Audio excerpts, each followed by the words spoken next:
Assalamualaikum warahmatullahi wabarakatuh. Kenalkan, nama saya Rahmat Hugo Susetyo dari Prodi PAI 4C. Yang mana pada kesempatan kali ini saya ingin menjelaskan terkait dengan pendidikan anti korupsi.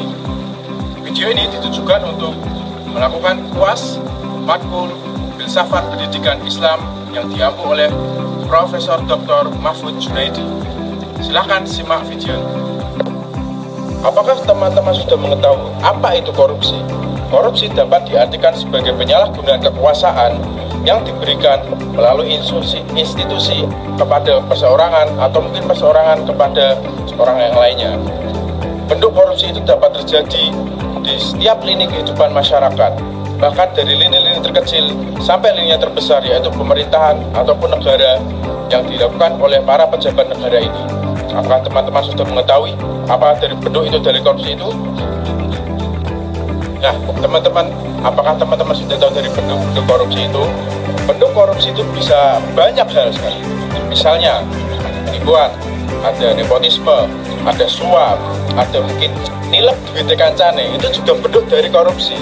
Seperti contoh dalam kehidupan nyata kita, yang contoh kecil saja, misal kita sudah punya anak, lalu kita titip barang untuk dibelikan ke warung, lalu uang kembaliannya itu diambil oleh anak tersebut dan diberikan kepada kita tidak sesuai nominal yang sesungguhnya, itu juga bentuk dari korupsi. Nah, seperti contoh lagi, kita lihat di sini, barang parkir sepanjang jalan ini. Kalau kita tetap parkir di sini, itu namanya kita sudah mengambil hak orang lain untuk digunakan kepada hak kita pribadi, yang itu namanya sudah mengkorupsi, walaupun di sini sudah ada aturannya. Nah, seperti itu teman-teman, contoh dari korupsi. Nah, apa sih dampak dari korupsi itu? Dampak dari korupsi itu besar sekali teman-teman. Dalam lingkup kenegaraan itu dapat merugikan kita dan mengurangi fasilitas-fasilitas yang harusnya ada di negara kita, tapi semuanya itu tidak ada karena adanya korupsi. Nah, sebagai bentuk dari peniadaan korupsi, dilakukanlah pendidikan anti korupsi. Lalu hal apa saja yang kita bisa lakukan untuk meniadakan korupsi? Hal yang bisa kita lakukan ialah pertama, mendidik anak kita untuk tidak korupsi.